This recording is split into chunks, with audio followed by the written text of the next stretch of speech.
皆様、こんにちは。 Ladies and gentlemen, good afternoon. Thank you very much for joining this program today. We would like to commence Goi Peace Foundation Forum, Peace to Peace.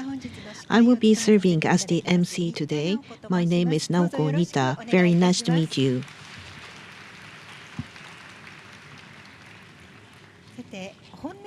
This year's Goi Peace Foundation Forum marks the 25th anniversary.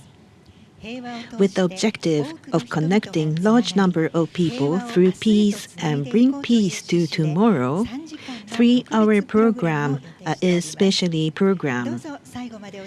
We hope you will stay until the very end of the session.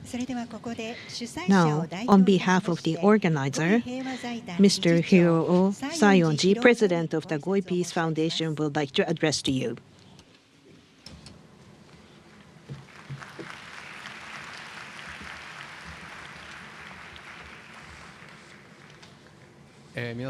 Excellencies, ladies and gentlemen, I am grateful to you all for gathering here today for the 2024 Goi Peace Foundation Forum. We are truly honored to have so many participants, including supporting members and distinguished guests.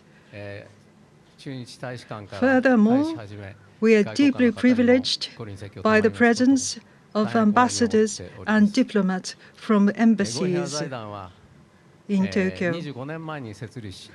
This year is particularly significant as it marks the 25th anniversary of the Goi Peace Foundation's establishment. We are delighted to host this special commemorative forum to celebrate this milestone. And our ability to continue our activities successfully is entirely thanks to you for your guidance and support. I would like to take the opportunity to express my heartfelt gratitude to all of you. On this occasion, I would like to reflect briefly on the motivations behind the establishment of this foundation and the activities we have undertaken over the past 25 years.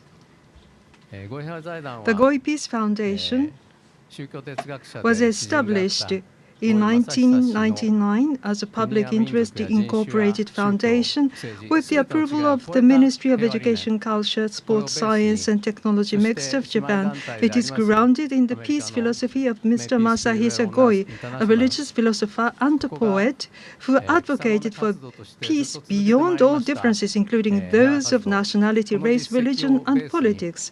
The foundation also built upon the long-standing grassroots peace initiatives of its U.S.-based sister organization, May Peace Prevail on Earth International, a non-political, non-religious, and non-profit entity. Our goal is to advance broader and more practical peace-building initiatives. At the foundation inaugural ceremony, I outlined our central mission as a guiding principle to foster a new era of peace by uniting people's hearts and combining wisdom from all fields of endeavor. This motto continues to inspire our work. So what is peace? The following year, during the Creating a Culture of Peace World Peace Celebration 2000 held at the Nippon Budokan, we articulated our vision of peace by introducing the Declaration for All Life on Earth. This declaration represents the concept of peace we strive to realize, emphasizing the interconnectedness and sanctity of all life. In this vision, we reaffirm the principle that the Earth is an evolving living entity where humans, animals, plants, all of nature interconnected coexist within a web of life. The foundation established the worldview as its guiding philosophy, highlighted key principles to cherish: reverence for life, respect for all differences, gratitude for and coexistence with all nature, harmony between the spiritual and material. Proposed that a truly peaceful society is one in which people share these values: respecting life, embracing differences, appreciating nature, and cherishing heart. This vision has guided the Foundation's diverse initiatives toward building such a harmonious world. And regarding the aligning of people's hearts for peace, the Constitution of UNESCO famously states, "Since wars begin in the minds of men, it is in the minds of men that the defenses of peace must be constructed." And inspired by this principle, the Foundation has embraced peace education as one of its core missions, aiming to guide people's hearts and minds towards peace.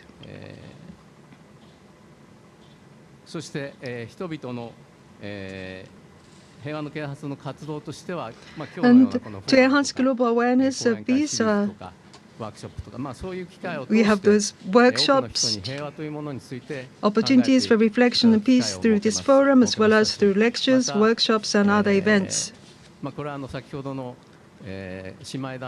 And as US-based sister organization, it has led to initiatives such as flag ceremonies, where participants pray for the peace of each country, represented by flags held worldwide, including the UN Security Assembly headquarters. Another iconic initiative is the installation of peace bowls inscribed with the message, "May peace prevail on earth," in multiple languages as symbols of peace. Over 250,000 peace bowls have been erected in more than 190 countries, spreading the message of hope globally. It's crucial for young people who will shape our future to develop a sense of peace and an interest in fostering it. To this end, the Foundation places special emphasis on peace education and awareness for youth. We provide opportunities for younger people to reflect on peace, create spaces where they can connect with one another, and offer supportive measures that empower them to take action towards building a better, more sustainable world. Specific projects include the following: International Essay Contest for Young People. This annual contest, held since the Foundation's inception, invites young participants to reflect on themes such as better future and their role in creating it.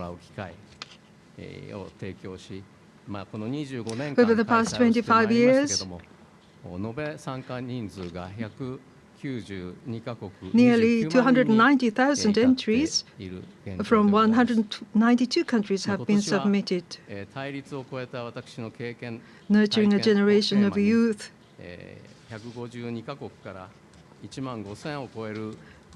more than 15,000 entries from more than 552 countries. Bosnia-Herzegovina boy in the children's section, and for youth, Uzbekistan man won the Grand Prix.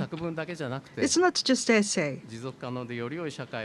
Citizen entrepreneurship competition co-hosted with the Foundation, a German foundation. This initiative encourages the development of projects and ideas aimed at creating a more sustainable and equitable society. It's not just about the contest. Knowledge, it fosters social entrepreneurship, and know-how and knowledge can be learned from these projects. And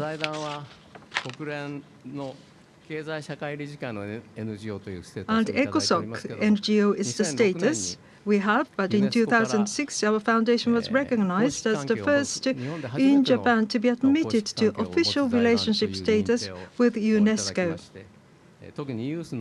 And since then we have established strong collaborative ties with UNESCO in the field of youth activities, co-organizing global conferences in the Youth Conference in the UNESCO General Assembly, and also UNESCO World Conference in Japan concerning the youth part. We co-organize the events. And UNESCO is leading Education for Sustainable Development, ESD, which aims to foster leaders for sustainable society.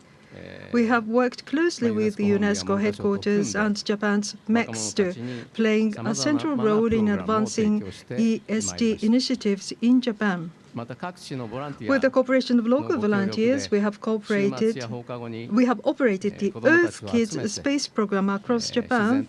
For over 20 years, the program gathers children on weekends and after school to engage with nature and play, nurturing in their hearts an appreciation for the sanctity of life and the wonders of the natural world. In various parts of Japan, we have been conducting this activity for over 20 years. Another significant initiative is the School Lectures by Diplomats project, where ambassadors and diplomats share their country's histories, traditions, and cultures directly with children. Or the children are invited to those embassies. The exchanges offer invaluable opportunities for international understanding. These are really valuable opportunities for children, and we extend our heartfelt gratitude to the ambassadors and diplomats present today, as well as the embassies that have supported these efforts. Thank you very much for your kind support. Next, in combining wisdom from all fields of endeavor, peace is not only achievable by only politics or economy or government or few leaders. It requires combination of wisdom from all fields of endeavor, such as politics, economy, education, science, culture, and arts. As the foundation, we would like to connect wisdom of all groups and fields of endeavors and serving as the role of coordinator to create network for peace. It's another major area of mission, as specific activities inviting subject matter experts to discuss toward peace in symposium. And one of them that was hosted was in 2005, and we started the initiative to creating a new civilization. Former President Gorbachev and scientists, philosophers and the leaders of the international institutions gathered together, and beyond the current paradigm, how to evolve and the new civilization can be developed by the mankind was enthusiastically discussed. Furthermore, there is a regular hosting of an Institute of Peace Science, and through participation in various international meetings, we shared our views and deepened exchanges with the organizations, and we have been formulating international networks. The commendation activity of Goi Peace Award is not simply to commend and recognize the efforts of the laureates. It has significance to learn from their wisdom by introducing the way they live as role models. With that objective, we have been implementing these award activities. As a result, through the foundation, we were able to establish good connection with the laureates, and it is playing the role to expand the network for peace. Furthermore, in 2015, we announced the Fuji Declaration advocating spiritual renaissance. It was incepted by 60 partner organizations and 200 signers, including Nobel Prize laureates, scientists, artists, educators, authors, and peace activists, including the former heads of states, promoting global network, sharing values such as spirituality and importance of heart. As I explained, over the past 25 years, the motto of the foundation, uniting people's hearts and combining wisdom, in other words, enlightenment of peace, awareness, and networking for peace are progressing through a variety of foundation activities. We are extremely delighted to see that. As an outcome, we believe that we were able to build priceless, valuable assets, including achievements, partnership, and trust. Based on the assets of achievement, partnership, and trust built over the past 25 years, we will continue to play the role as a leader to create a major momentum toward peace. Now, the title of today's forum is Peace to Peace, to be connected through peace and build even greater peace from partnership. And this is exactly what we have been aiming at. This year's Goi Peace Award laureate is renowned for the study of wild chimpanzee. Dr. Jane Goodall is the laureate this year. We will ask Mr. Teiichi Sato, chairman of the Goi Peace Award Selection Committee, to introduce the laureate and the reasons for receiving the award. Dr. Jane Goodall turned 90 this year, still actively traveling around the world. Actually, today she is on her business trip to China. Unfortunately, she is not here in person, but later on, we would like you to see her message through video later on. Today, as the special guest commemorating the 25th anniversary, we have the honor to have Ms. Hafsata Abiola, 2016 laureate, and Mr. Nipu Mehta, 2019 laureate. The two speakers are visiting Japan despite very busy schedule. In part one, they will be making presentation, and in part two, under the title of Making a New Leap Toward Peace, they will participate in the dialogue session. We have another guest who is Mr. Masahiko Uotani, Chairman and CEO of Shiseido Company Limited. Mr. Uotani is an executive whom I deeply admire. To build peace, as I have been mentioning, all fields of endeavor must collaborate, especially in economy and business. The roles to be played by them will be significant.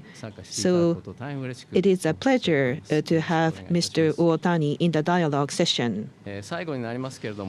Last but not least, for the 25th anniversary of Goi Peace Foundation, we received two messages. The first person is Her Royal Highness Princess Lala Hasna of the Kingdom of Morocco. Her Royal Highness serves as chair of the Mohammed VI Foundation for Environmental Protection, crowned with the name of the incumbent king, and became Goi Peace Award laureate in 2018 for her contribution. The other day, Mrs. Alawi, Deputy President of the Mohammed VI Foundation of the Environmental Protection, came to Japan to bring her message and delivered her message with Ambassador Bulao of Morocco. Another person is Dr. Genshitsu Sen, former Grand Tea Master of Urasenke. Dr. Sen has been kindly supporting our activities for a long time, and he has been member of the board of directors since the inception of the foundation for 25 years. Dr. Genshitsu Sen gave us congratulatory message through video. We are grateful to the two speakers, and we would like to introduce the messages after this. May I conclude my opening remarks by expressing appreciation to your guidance, support, and cooperation over the past 25 years. Thank you very much.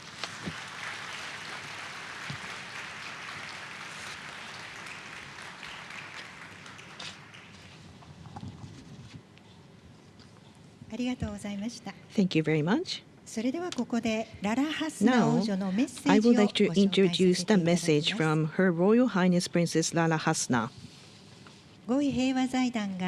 It gives me great pleasure to extend my warmest congratulations to the Goi Peace Foundation for 25 years of unwavering dedication to promoting peace and sustainability worldwide.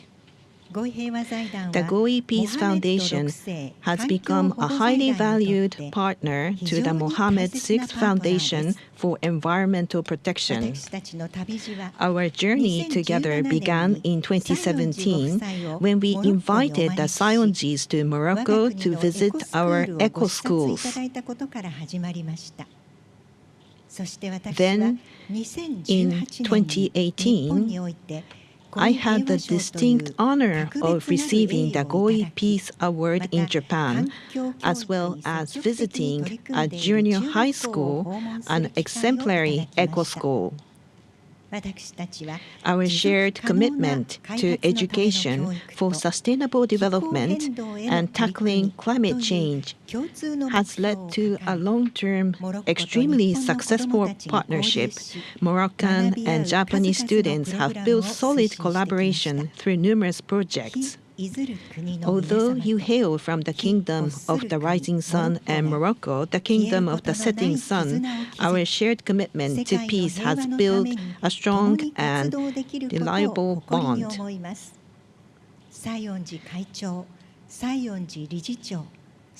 I extend my best wishes to Chairperson and President Saionji and the Goi Peace Foundation for realization of your noble goals. This was the message from Her Royal Highness Princess Lala Hasna.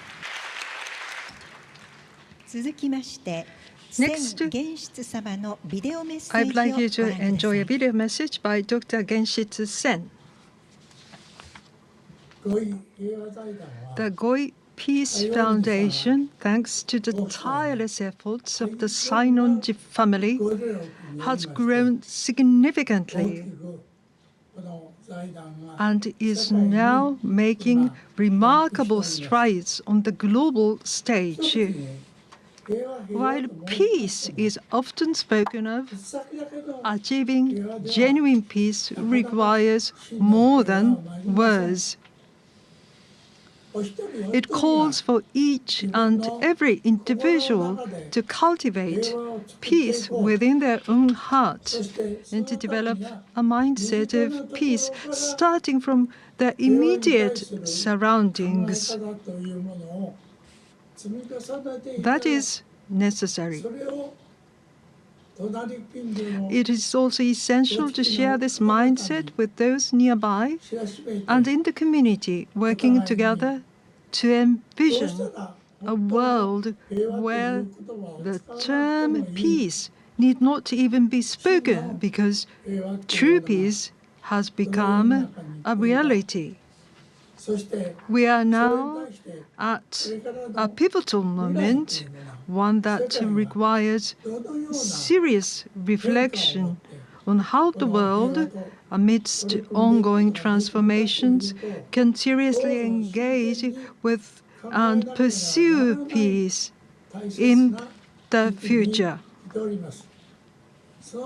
To achieve this, it is essential for the Goi Peace Foundation to continue its outstanding work, guided by the profound vision and leadership of Mr. and Mrs. Saionji.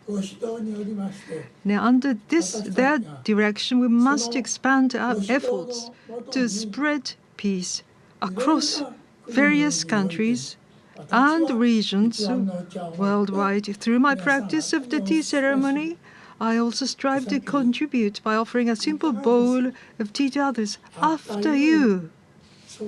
After you.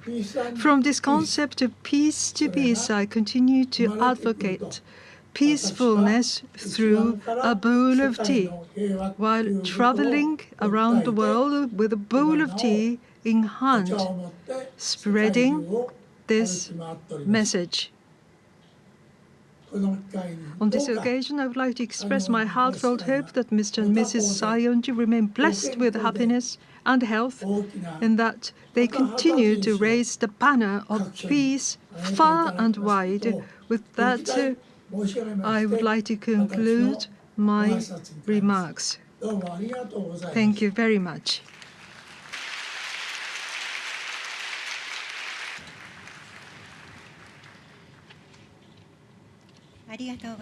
Thank you very much. Now, I would like to call upon Mrs.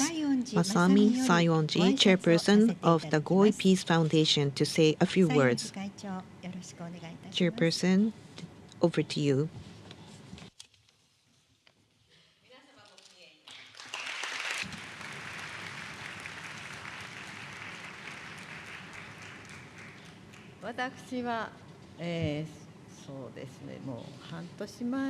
About 6 months ago, I'm not feeling physically well. First of all, on the way back from my business trip overseas, I fell and I stumbled in the airport, and I broke my backbone, and I wasn't able to walk anymore. And under such circumstances, I was still conscious, and I thought, why did I do this at the age of 83? Why is this happening to me? I thought so, but my husband looked for good physicians and good drugs and massage. My husband searched, and with their ideas and their efforts, once again, I am able to revive and stand with my own feet, and I am able to go anywhere now. Thank you very much. So we should not give up. The human should never give up.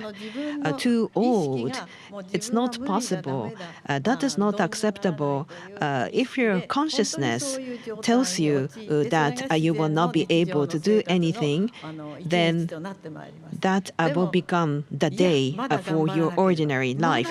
But there's something more that I need to achieve. I still cannot die. There's much more I need to offer.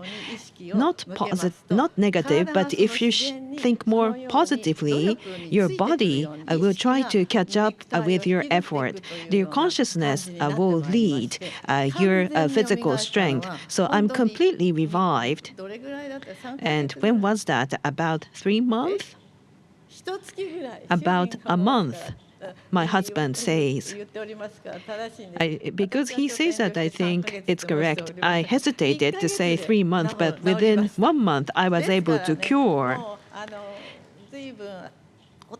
So there are quite many people who are senior, but you should never give up, be it work or friends, a relationship. If you give up, you will never be able to move forward, and you will be stepping back if you give up. So I want to prove that to many people.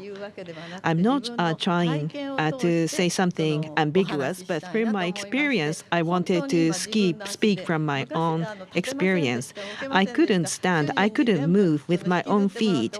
My husband took me to go to the restrooms, and he pulled the carpet that I was on. There were such situations, but from there, I crawled and I made effort to stand, and I was able, and I can now walk. Please look at me.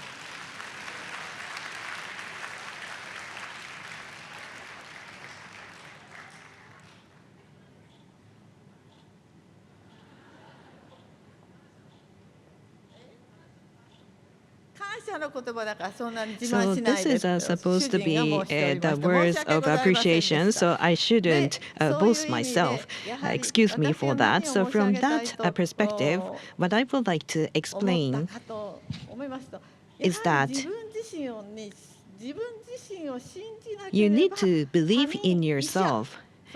Other people, physicians, renowned people, if you depend on such people, your strength will not be developed. So what I would like to speak from my experience is that not being dependent on them, but I will be the one to cure myself. Otherwise, it will be causing inconvenience to the other people. That kind of consciousness will lead my feet and my physical strength to that direction. So I'm not trying to be ambiguous, but this is through my experience. You are all human beings, so you will all be the same. You have the consciousness, so you should be able to achieve that going forward. For those of you who think it is impossible, you should try. But if you try too hard, you may fall and you may be hospitalized forever.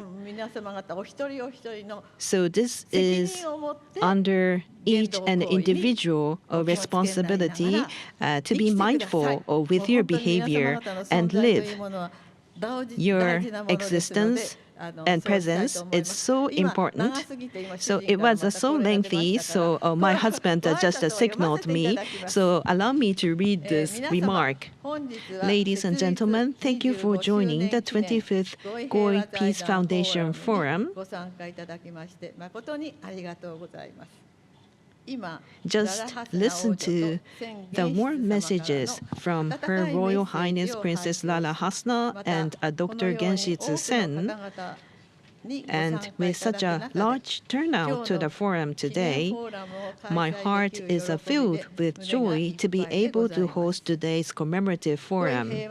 Goi Peace Foundation has been supported by many people, including supporting members and executives, and with the support of many people and through valuable advice from different fields, we continue to walk toward peace. Thanks to your support, as was mentioned in the address by the President, we were able to obtain international recognition and developed favorably. By taking this opportunity, I would like to express my sincere gratitude to everyone who has cooperated with Goi Peace Foundation. The world encompasses myriad of challenges such as war, conflicts, poverty, and natural destruction. There are many challenges. If you become selfish, prioritizing yourself and your own country, the world cannot survive. Humans are connected through one life, oneness, beyond state, ethnic groups, color of skin, and philosophy. Anyone has goodwill and aspires to serve for the benefit of the others.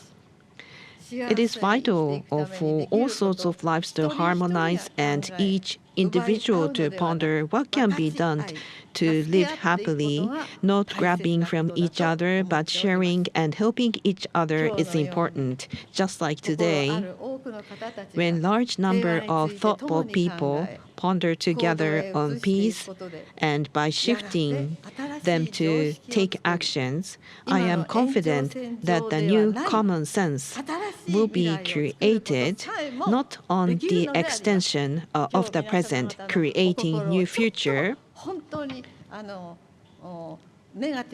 So, not negative, but if you can switch your mind to positive direction, many people will try to follow you. This will be achieved. I sincerely hope that this forum will be the day to connect peace to tomorrow.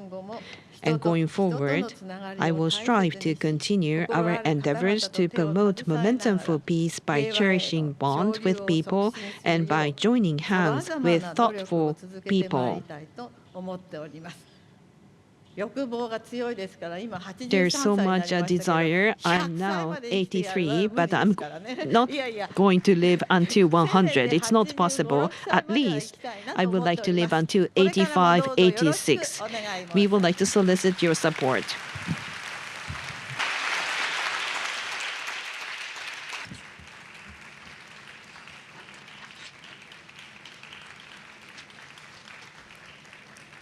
Thank you very much. Now let me introduce 2024 Goi Peace Award Laureates. The presenter is Chairman of the Goi Peace Award Selection Committee, Honorary Executive Director of Tokyo National Museum, Mr. Teiichi Sato.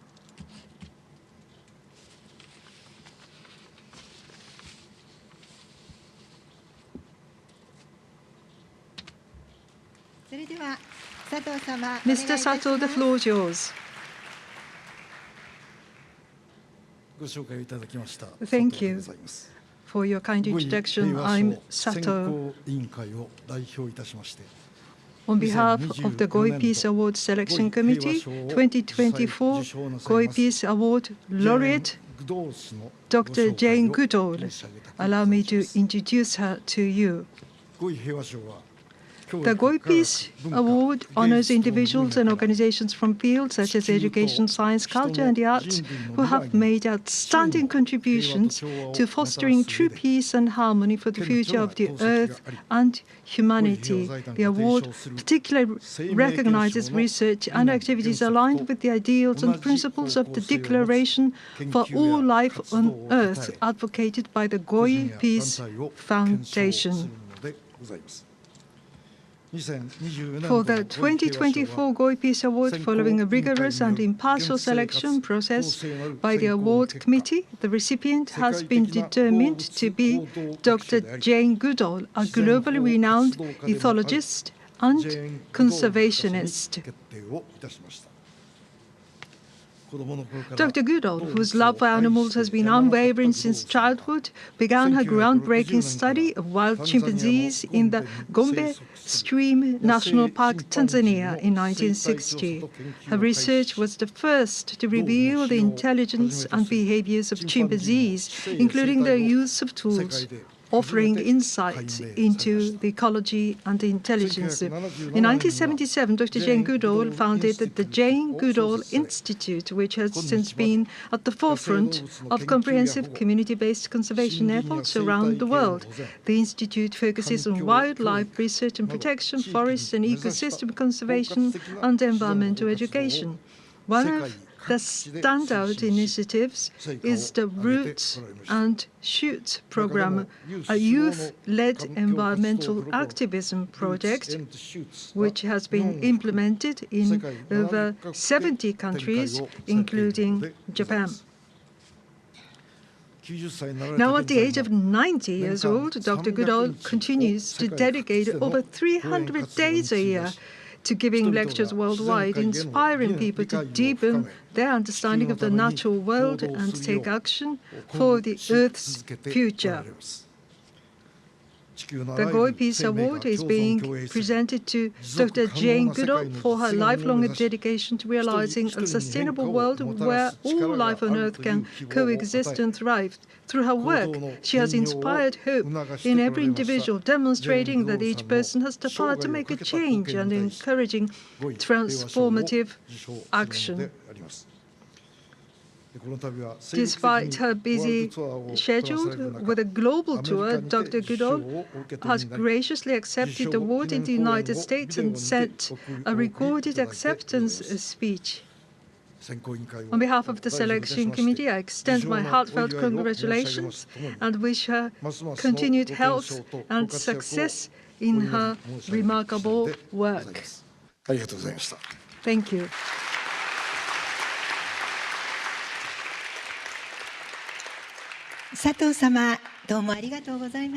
Thank you very much, Mr. Sato.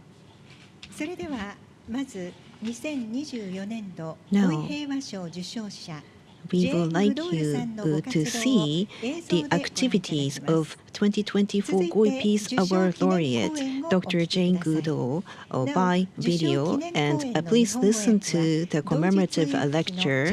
As for the Japanese translation of the lecture, you will be able to listen through channel 1 of the simultaneous interpretation receiver.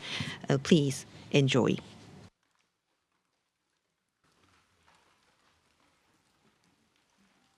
In 1960, a young British woman ventured into the forests of Africa to follow her childhood dream, to find a way to watch free wild animals living their own undisturbed lives.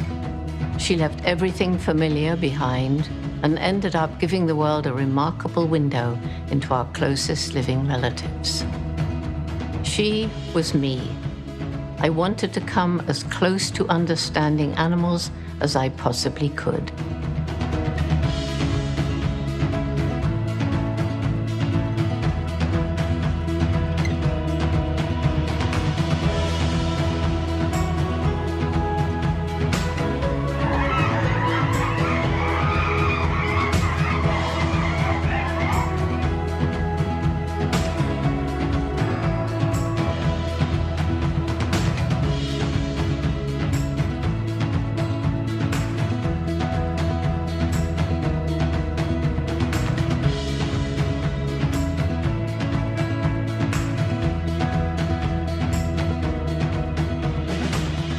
We are continuing our research at Gombe. It's the longest running study of any non-human animal. And we're using some exciting new technology to learn more about chimpanzee ranging patterns and the state of the forest.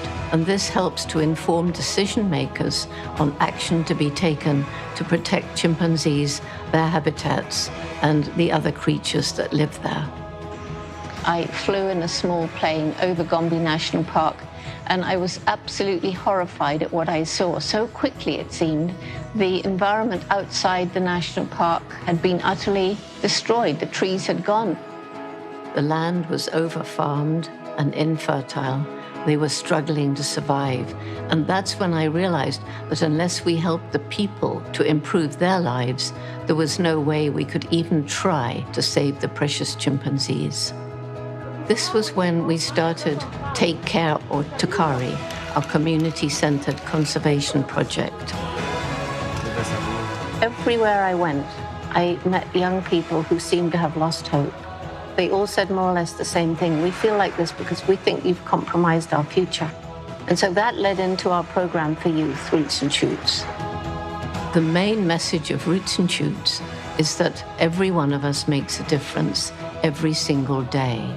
The program has now become a movement that's in 100 countries around the world.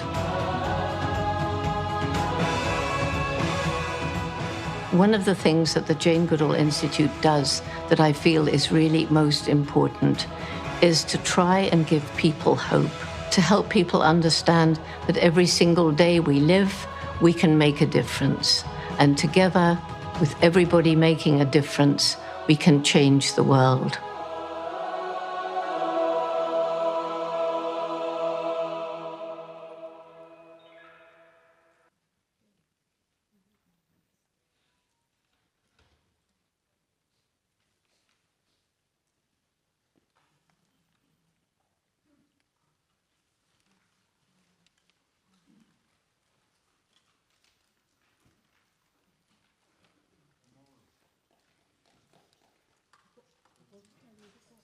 Hello, this is Jane Goodall.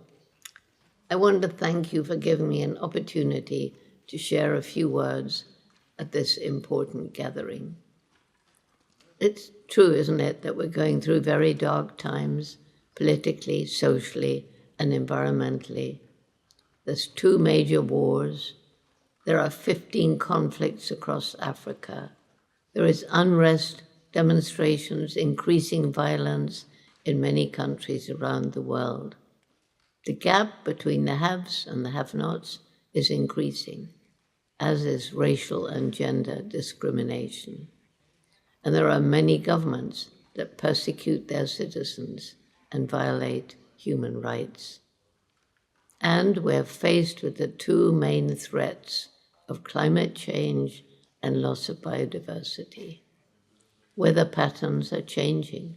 There are worse storms, floods, droughts, heat waves, and wildfires.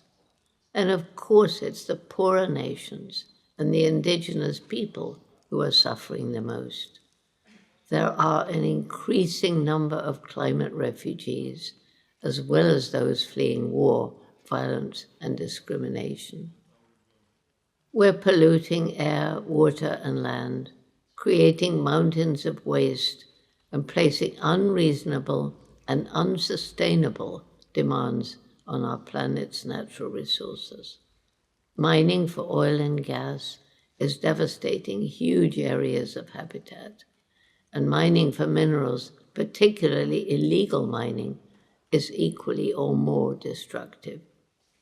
Our reckless burning of fossil fuels, along with deforestation and the destruction of other carbon-storing ecosystems, is releasing the stored CO2 into the atmosphere to swell the greenhouse gases that blanket the globe and trap the heat of the sun.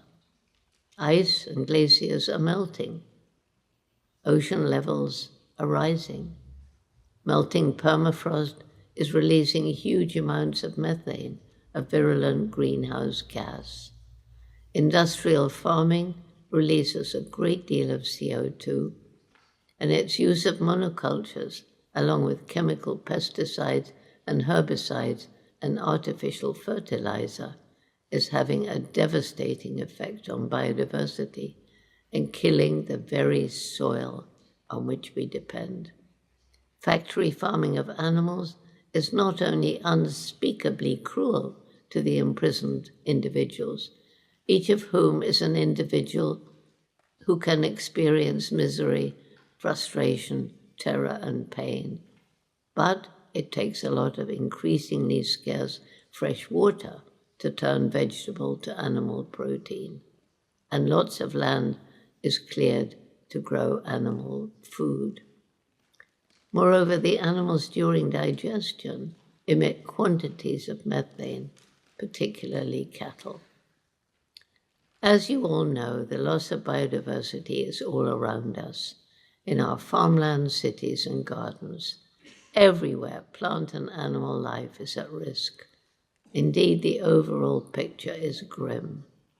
And unfortunately, while more and more people are working to protect the environment, corruption and the power of corporations and governments with vested interests in maintaining the status quo derail many of the projects that would have helped to restore health to the land.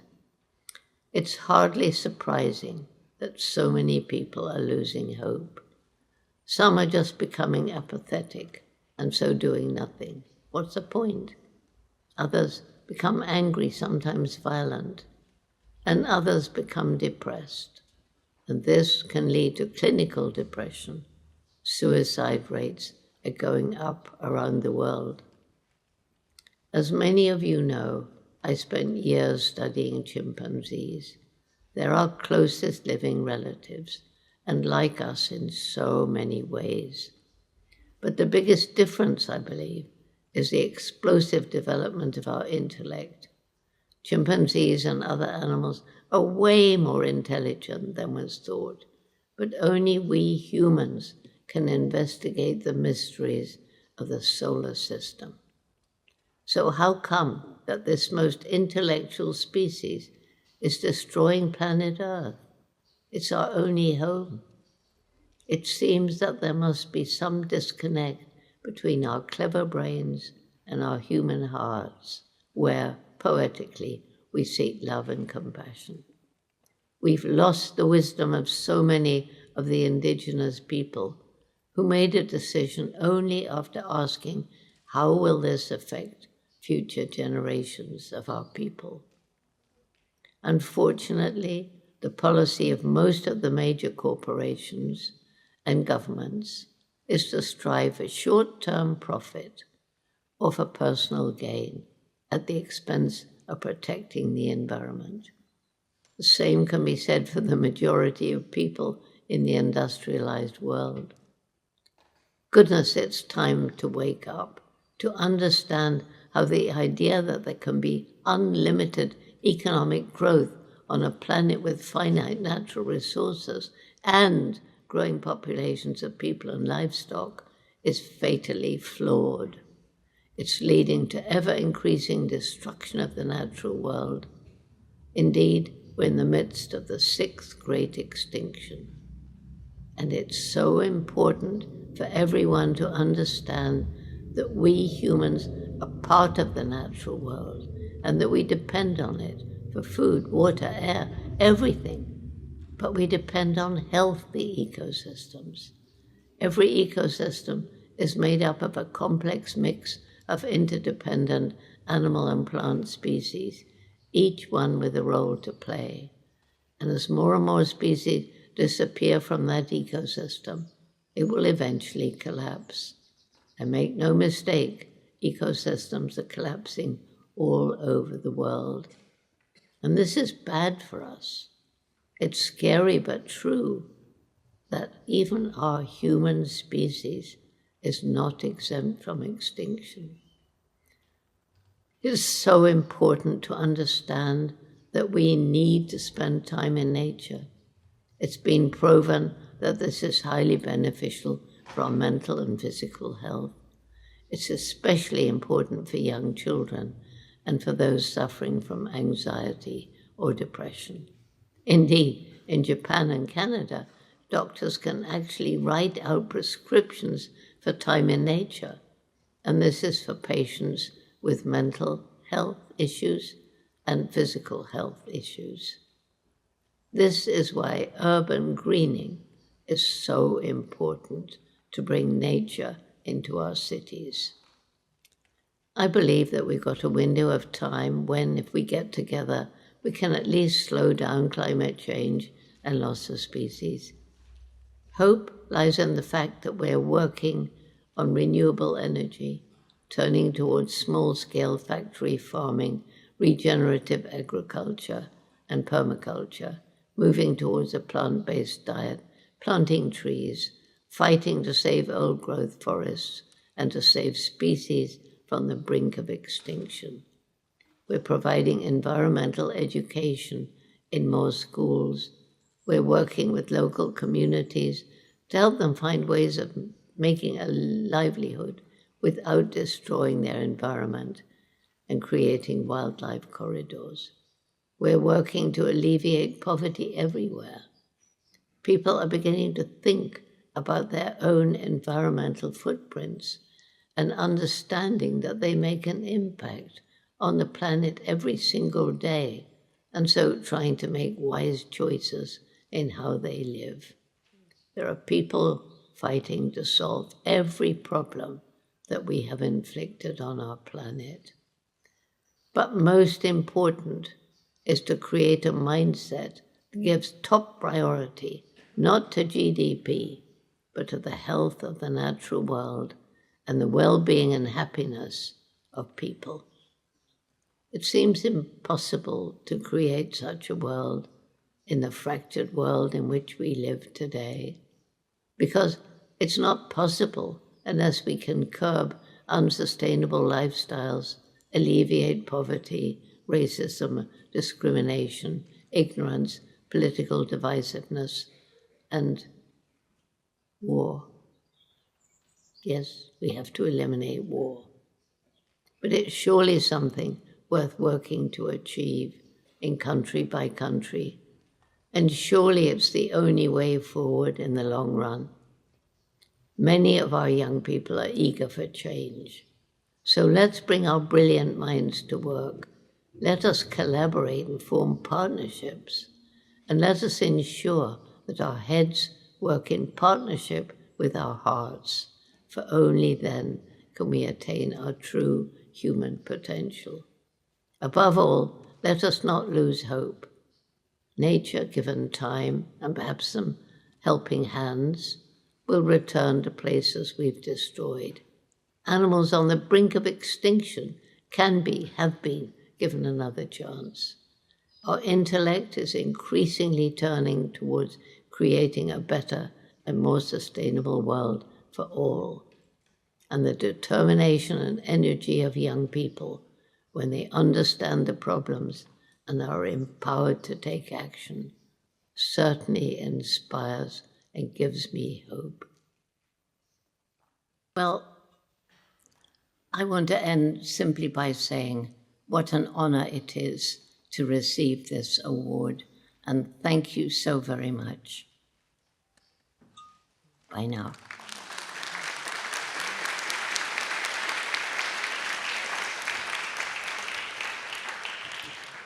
ジェーン・グドールさんの受賞記念講演をお聞きいただきました。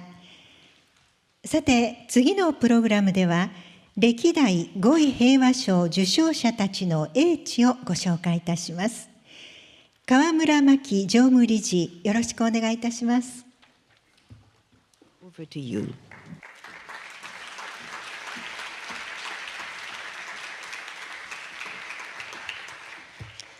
皆様、本日はご平和財団フォーラムにお越しいただきまして、 Thank you very much for your attendance to Goi Peace Foundation ここからのお時 Forum. 間は、 From ご平 now, 和賞を受賞された方々とともに、 together 平和について考えるお時間にさせてまいりたいと思い Goi ます。 Peace Award laureates, we would like to think about peace together. And there is a question to 平 you. 和とは What どんな世界でし is ょうか。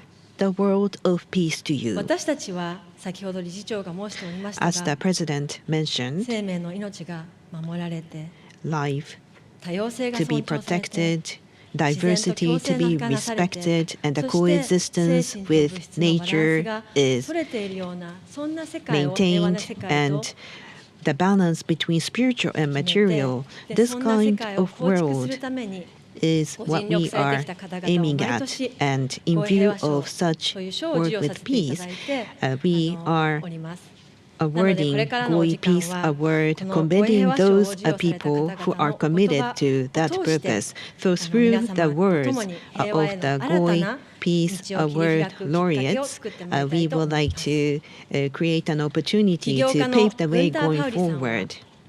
Entrepreneur Gunter Pauli said, ecosystems have no waste.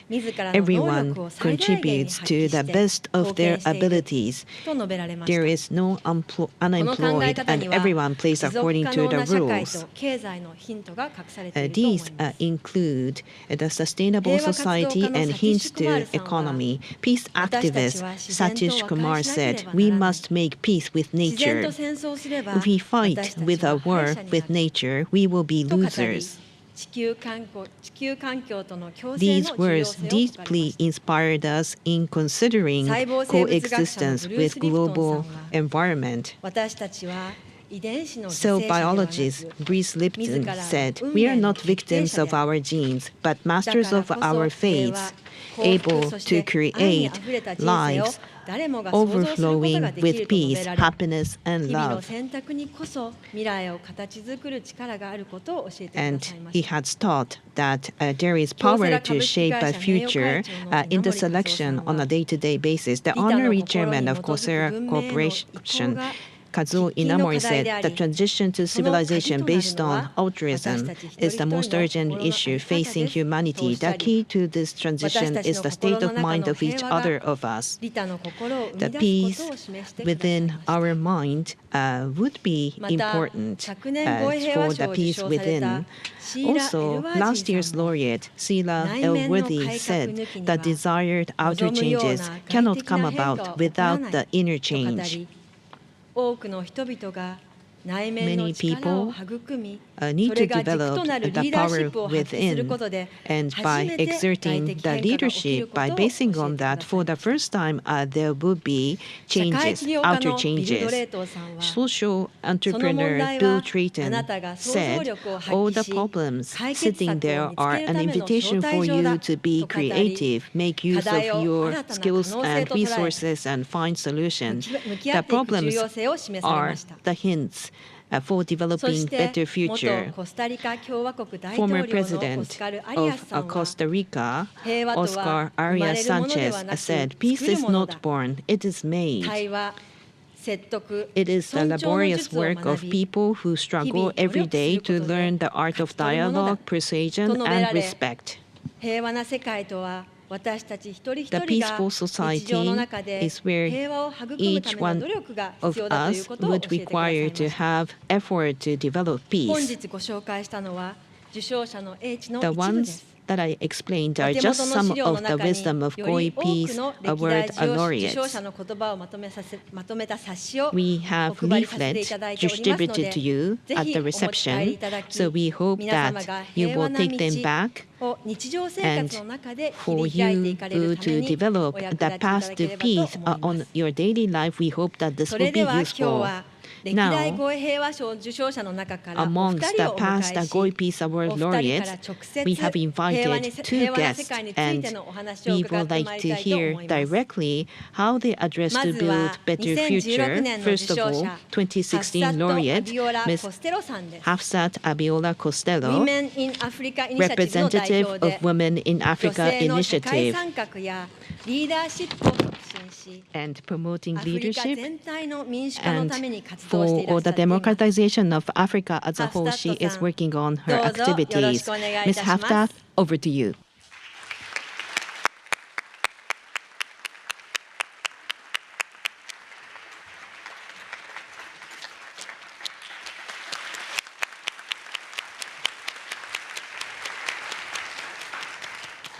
Thank you so much, Maki.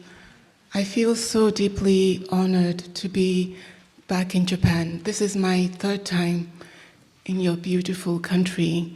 I came first in 2005 on invitation by the Saionji family, and again in 2016 to receive my award, and again this time.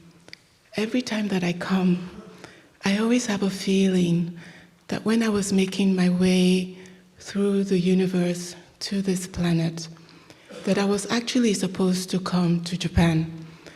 Because when I come, I feel completely at home. The nature of your people, your very gentle, kind way, deeply hospitable, infinitely polite, speaks to my soul. And I look and I say, but I see myself in these people. Instead, I ended up in a country that is considered one of Africa's most gregarious, most extroverted country. Our people in my country are very outward, they're very social. And I'm actually quite introverted, which is why I'm always comfortable when I come here. But I don't know, maybe when I was on my way, the universe must have said, but Hafsat, you will be of greater use over there. And who am I to deny the universe anything? And I ended up in this wonderful place in West Africa where I called home. When I was born in that country, it was at a time when the people were being told, mothers were being told that instead of breast milk, they should give the children formula, the babies. And every time my mother would give me formula, I would throw up.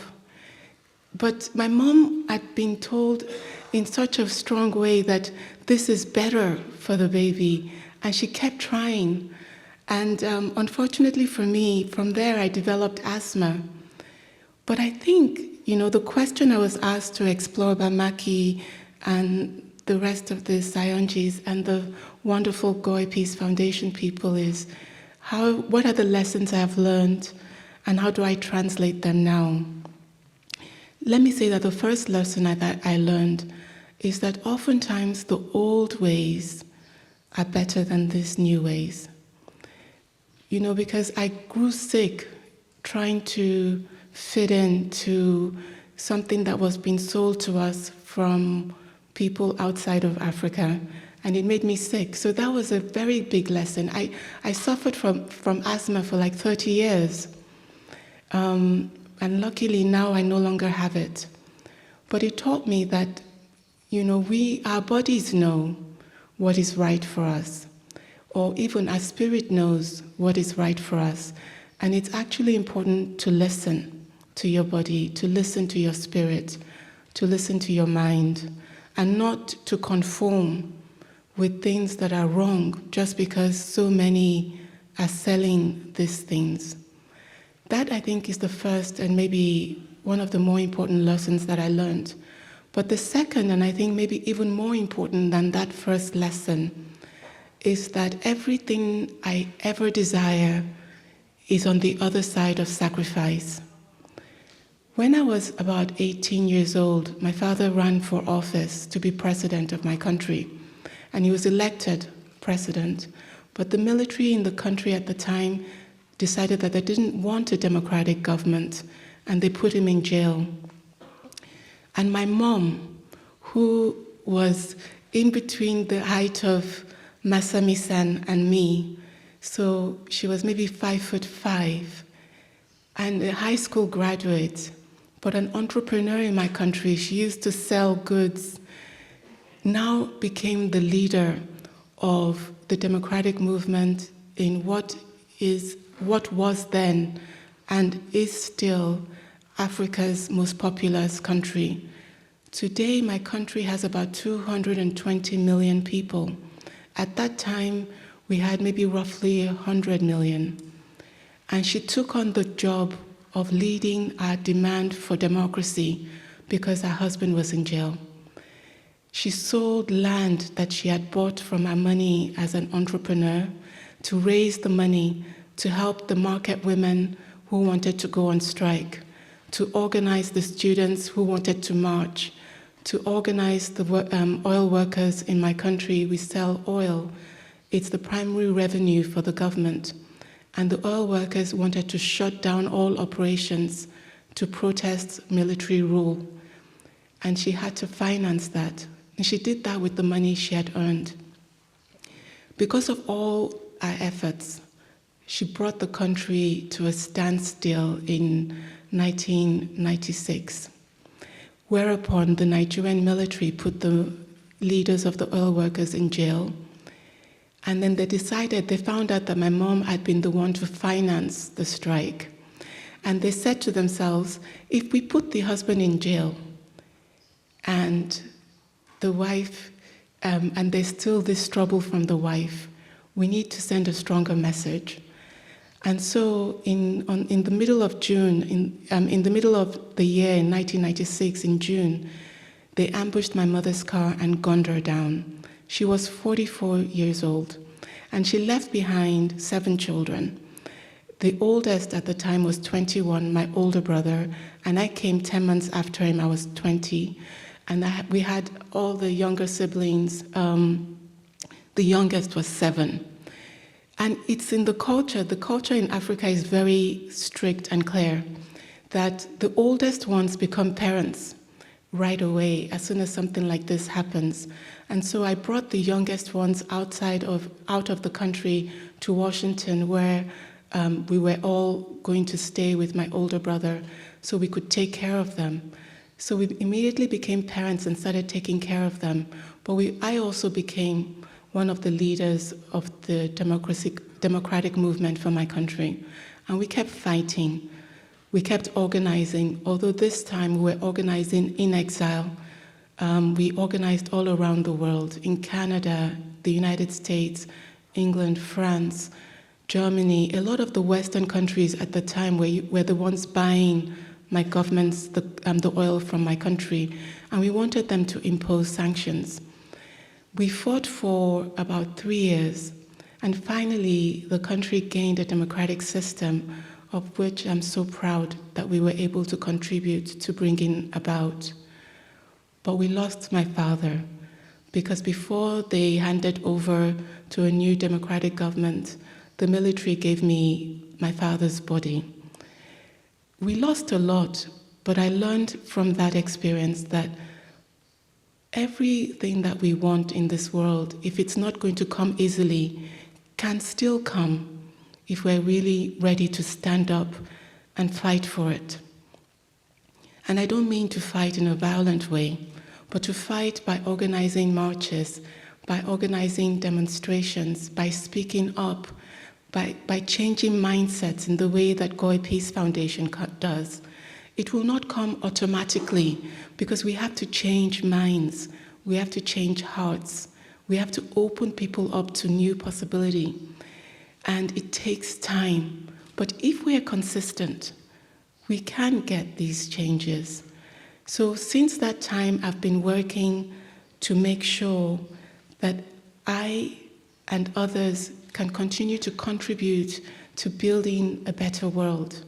I've been really lucky in my life that, I'm president of Women in Africa. We train about 10,000 women entrepreneurs across Africa. And, we're training women to work in agriculture. We're training women to work for sustainability. So instead of building houses with cement bricks, which makes the inside of the house very hot, and, the continent, much of the continent is not like Japan where you have winter. It's usually quite hot anyway. Temperatures can go from 30 degrees to 40 degrees. So if the inside of your house is really hot, then you need air conditioning, which costs a lot of energy. And that's what we're told is the modern way. But in the old way, we used to use clay, and we would build the houses. And when it gets hot, inside the house stays cool. Inside the house stays at about 20 degrees because the clay, for some reason, keeps the heat outside. So why don't we go back to those old ways? We have women that we support in our organization, Women in Africa, who are architects using the old ways to build more modern buildings. Just because it's old does not mean it cannot be modernized. And just because it's done in Western countries does not mean it can be properly, it's a technology that we should adopt in Africa. So we support these women innovators who are using more sustainable ways to build a future for Africa, for families in Africa. We support people who are using more regenerative agriculture without pesticides, without toxic fertilizer to plant, like we used to do in the old times. So we're supporting these people to be innovators, but within a different way of doing things that allows us to evolve with the rest of the world, but not harm the rest of the world. And now I'm so lucky that I have in my circle people like Mary Robinson, the former president of Ireland. And she came to me a few years ago, to me and some of my close colleagues, Pat Mitchell, who set up CNN documentary, and Rhonda Carnegie, who set up one of the founding members of TED, the global technology, entertainment, design events that has gone global. And she said to us, all what you're doing now will only have so much meaning.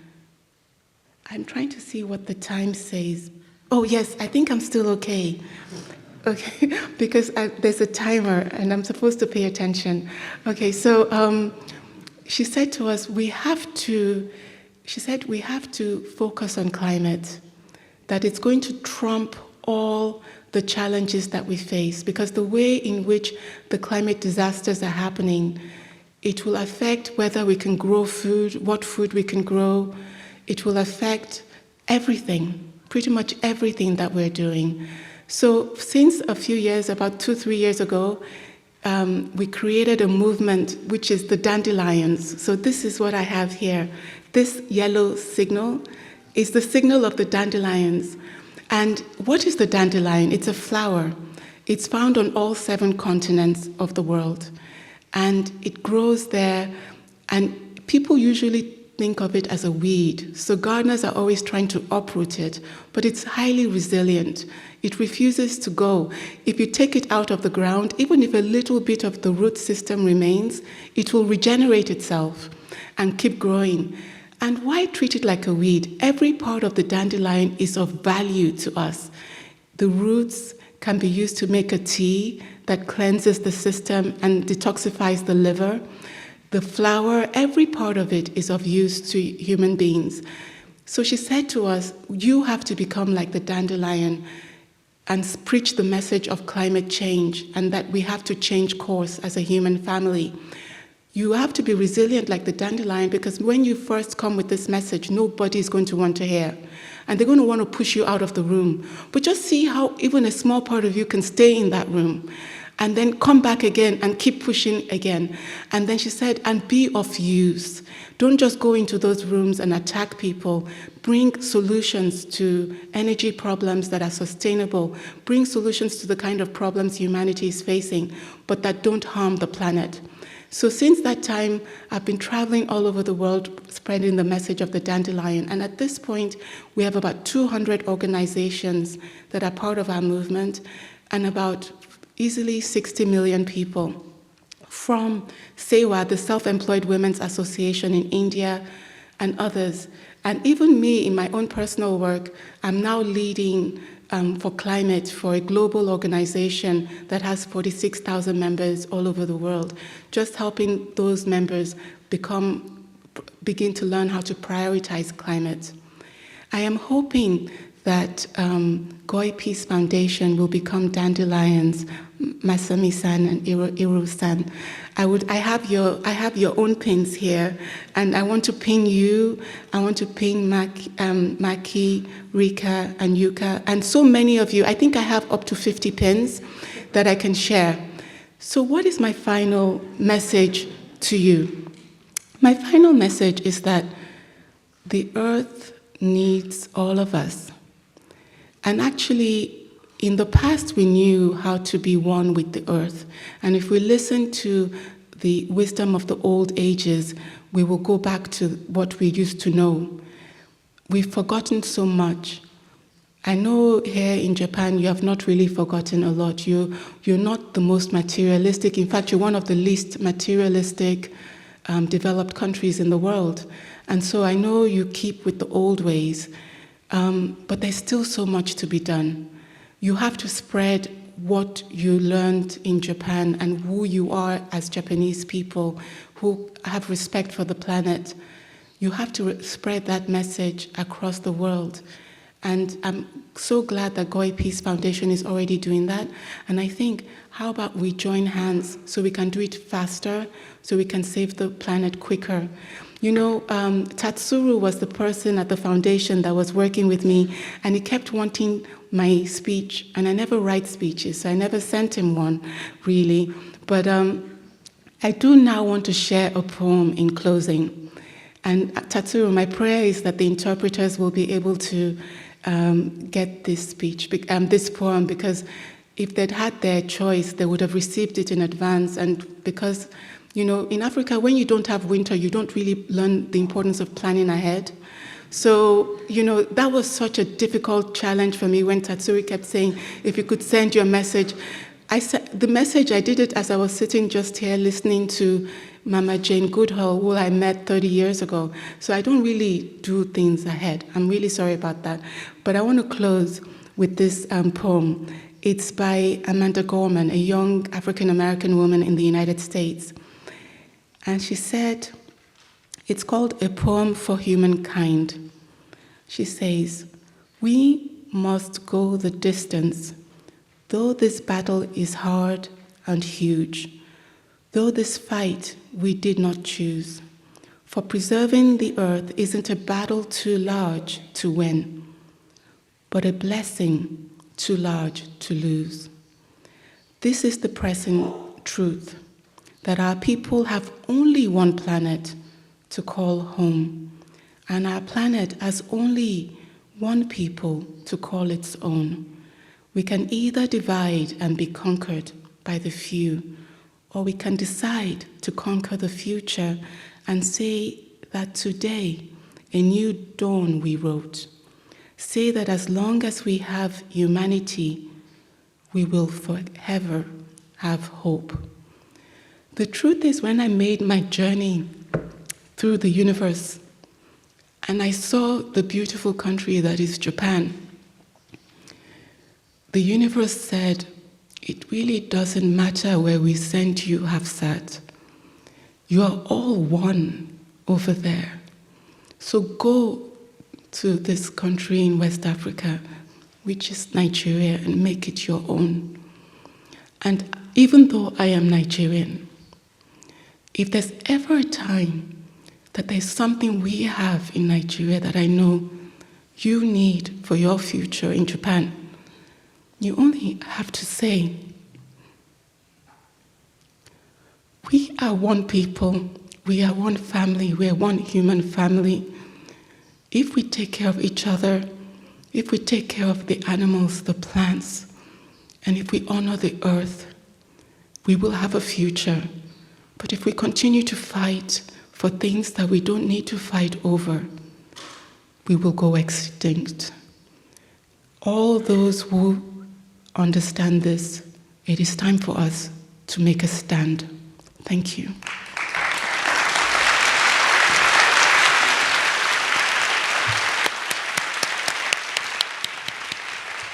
ハフサートさん、お話ありがとうございました。 Ms. Hafta, thank you very much for your lecture.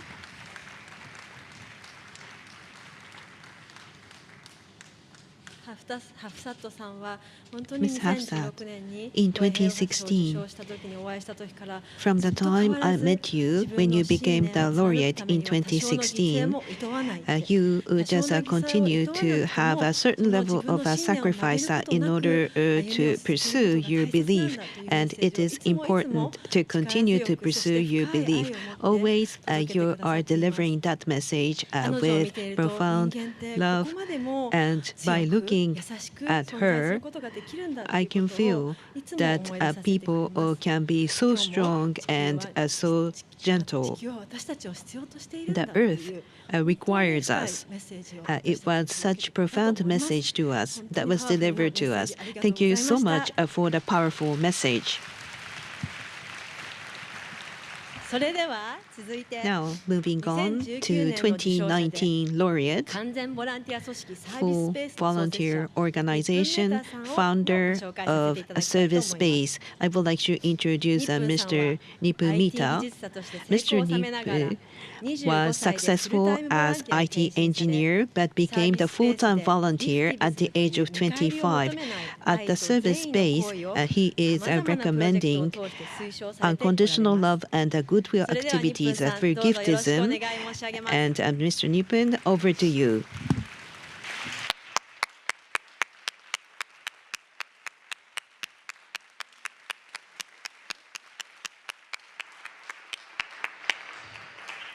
Thank you. I always feel at home whenever I'm in the field of Hiroo-san and Masami-san.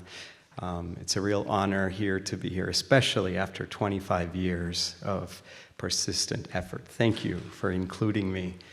In all my years of different experiments in service, if I had to say one core lesson that I have learned, I would say it is that in a gentle way, you can shake the world.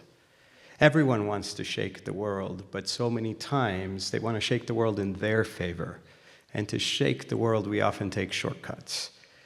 But I think a person of love has a very different question. And today I want to lead with that question. And the question is, who must we be? And I think if we lead with that question, we realize that our impact on the world isn't measured by ego's calculations, but it's actually measured by the unending ripple effects that occur when we are in concert with the winds of nature. And I think a person with that understanding understands that in a gentle way, you can really profoundly change the world. A few weeks ago, I was in Austria and I was reminded of this remarkable story. This is a musician in Bosnia. So the day was May 27th, 1992. All of a sudden, this is Bosnia, Sarajevo. War is going on. In the middle of the war, people are hungry. They want to go out and get some bread. There was a bakery that was open. It opened at 4 o'clock. People were standing in line. All of a sudden, a bomb falls straight in the middle of the queue, killing all 22 people in the line. It was devastating. And this 35-year-old musician heard about this. And he said, you know, I'm going to do something about this. But what he decided to do was something so gentle, and yet it shook the world in a profound way. He decided that he's going to take his cello, dress up in his formal attire that he would when he's actually playing on stage, took a plastic chair, went to that site, and at the very place where the bomb was blasted, he goes and puts his chair and he plays his cello. The war was still going on. Snipers were everywhere. It was very dangerous to be sitting there, but he says, I'm still going to play my song. The press came and asked him. He says, hey, don't you understand? Bombs are exploding. Why are you playing your music? And he turns to them and he asks them, why are they throwing bombs when I'm playing music? What a powerful way to sort of stand in the middle of all kinds of chaos, but anchored. And I think the audacity of this cellist was that he reminds us of oneness. He reminds us that if you suffer, I suffer. And he reminds us that if you are in that deep place in you and I am in that deep place in me, there's really only one of us. This is a photo of a murmuration, which is thousands and thousands of starlings. These birds come together in a span of a second. No organizing, no HR department, no McKinsey consultants. They come together. In fact, the person who took the photo didn't even realize that he took the photo. But they come together, and I think what they invite us to think about is that we organize the world typically, initially from the lens of the me, which is great because it allows us to listen to our inner voice. But then there's also a deeper lens of the we, which is you and I, which is much more resilient. But even the we has a weakness because it creates an in-group and an out-group. And a third, which I think is what the murmurations teach us, is that there is a field beyond the me and the we, which is the us, where if you and I come together with our me-ness, with our we-ness, we actually can birth a whole that is greater than the sum of the parts. That a hydrogen particle can come together with two oxygen particles and create new properties, can create water to quench the thirst of the world, which is a property they didn't have if they weren't connected. So how do we start to lead with this us? And it's very clear in our world today that it's like a traffic jam. You know, this is an Indian street. For Indians, this is not even considered a traffic jam, by the way. So this is like, oh, this is just another day. But the social world today feels like a traffic jam. I'm trying to solve one person's solution is another person's problem. And you're trying to go far, all of a sudden you're stuck. What's happening? And it's not really a surprise if you've been paying attention. This is a quote by Reid Hoffman. I love this quote because he's the founder of a major social network of LinkedIn. And in 2011, he tells Wall Street Journal, he says, look, social networks do best when they tap into one of the 7 deadly sins. Facebook is ego, Zynga, which is a gaming company, is sloth, and LinkedIn, his own company, is greed. He's saying, thank you very much for using my product. It provides short-term value, but it has this long-term cost because it operates on optimizing for your greed impulse. So I recently was going to be at a gathering hosted by him, so I was like, well, I should do a little bit more research, see if he said something else after that. And he had. Right? He said that, look, we weren't bad guys, but what we were trying to do was get to the wisdom of the crowd. Instead, we got to the madness of the masses. And he says, unless we really change the power structures and the incentive structures, we will not innovate beyond this. And in this kind of a world, where we feel sort of stuck, we now bring in AI, right? Artificial intelligence. And I think what artificial intelligence does is it automates the status quo. Automates it, amplifies it, accelerates it. And so I won't get too much into it, but I think it's worth looking at how fast this is happening. You know, it took TV 65 years to get to 100 million users. 65 years, you had to figure out, you know, we had a quota growing up. You can only watch this much TV. Now, as you can see in the chart here, right, Netflix takes 10 years. TikTok takes 9 months. ChatGPT takes 2 months. Facebook Threads after this took 5 days. 5 days and a whole boom. It's like, oh, that was so last week, right? It's a whole new technology. And it's completely inundating us. Here's an interesting, this gives away the punchline here, but if you gather all the data, scientists gathered all the data from the beginning of time to 2003, it was 5 exabytes. That data, which took us all of humanity till 2003, was done in 1 year, which is 2003. In this year, we're going to create that much data in 14 minutes. 14 minutes, what took everything from dawn of civilization to 2003, and now soon it's going to be synthetic data, which is going to be like in a snap of a finger. So we are completely overwhelmed. So in this world, I would say, yes, there's many reasons for concern, but I think pessimism, I love this quote, is for better times. Right? We have to respond, not with a broken heart, but with an open heart. And I think we're capable of that. I think we can hold compassion with a heart of, rather, we can hold suffering with a heart of great compassion. What would compassion do today? I love this example of another violinist in UK. She was having a very delicate brain surgery. And they told her that after this surgery, you may not be able to play the violin. You will not remember. But then they came up with their genius idea.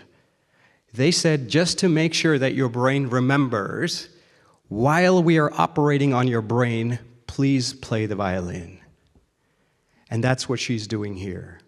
And it struck me that this is a great metaphor for remembering compassion in times of suffering. The song of compassion is something we cannot forget, no matter how difficult it gets.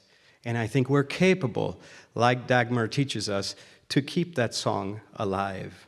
We've been holding these kinds of questions in service space for a while, and we've been looking and saying, what are the acupuncture points where you can, in a gentle way, create this incredible ripple effect? Not because it's a genius place to do, yes, partly, but partly because it's supported by the winds of nature. What are those places? And one of the things that we have been thinking about, which may be a little bit out of the box, is thinking about AI. Can AI be a third force to disentangle humanity out of its multiple polarities? Everyone is stuck, right? You think this way, I think this way, and we're just playing these zero-sum games. And so many times, right, if you consider the example of a seed goes down into the ground, and it wants to come up, it wants to birth, but as it comes up, there is a denying force. So the seed has an affirming force of wanting to come out and grow, and the soil provides a denying force. In between that, the perfect tension is what allows for the blossom to happen. So can AI be that third force? You know, if you look and say, well, you look at our own innovations in human history, you look and you say, well, microscope's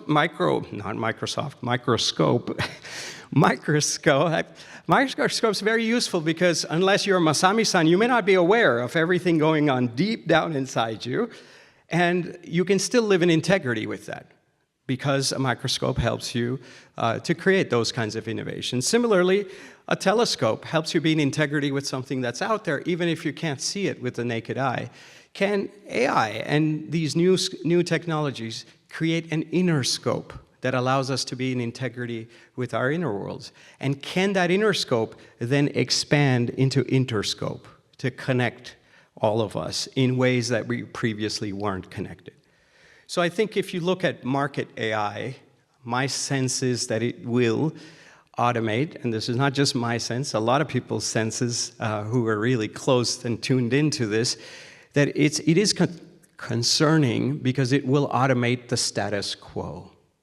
But I think the creative question here is, can wisdom AI unlock a field of collective heart intelligence, of what the murmurations are teaching us?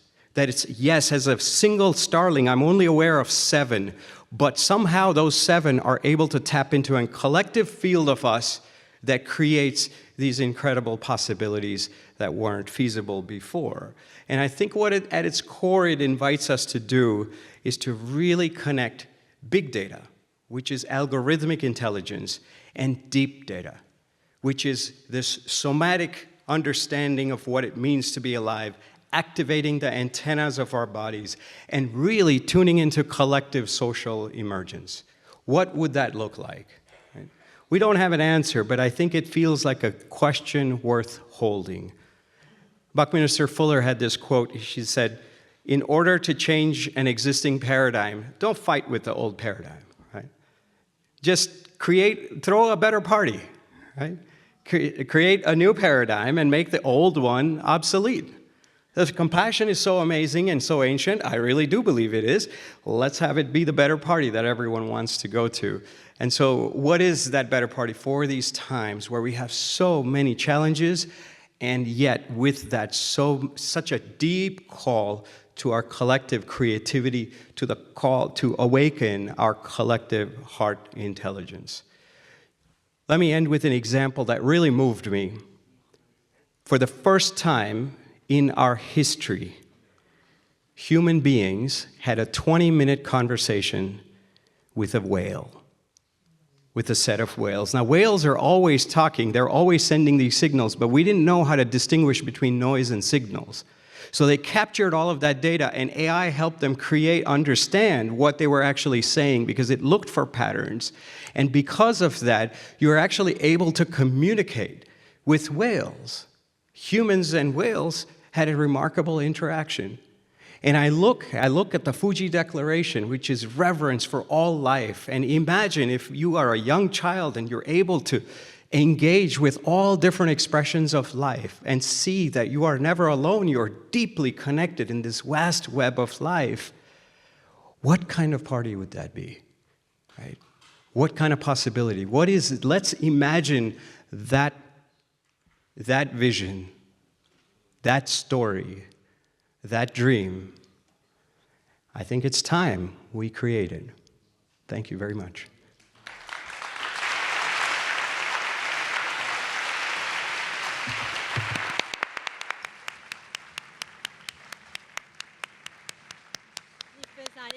Nippon, thank you so much.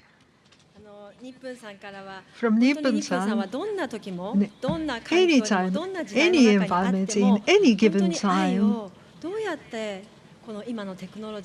with technology and with the world, how to spread love. That's what you have been exploring always. And in a new way, you have been practicing. I think that's who you are, Nippon-san. So, going forward, what are we going to cherish? How are we going to counter new technology? With AI from the polarized world, how AI can help us, liberate us. The new approach to the world, the new concept is something that you kindly shared with us. So Nippon-san, thank you so much. Those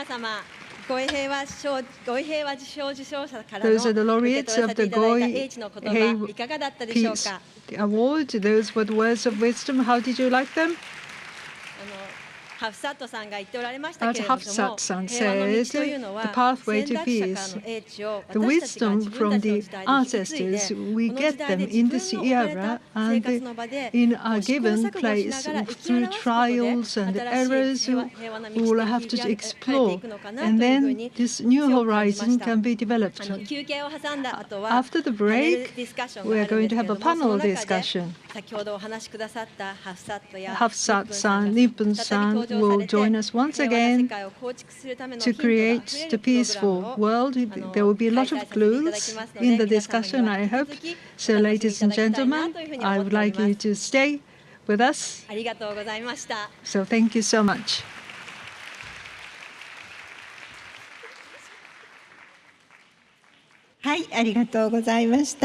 Thank you very much.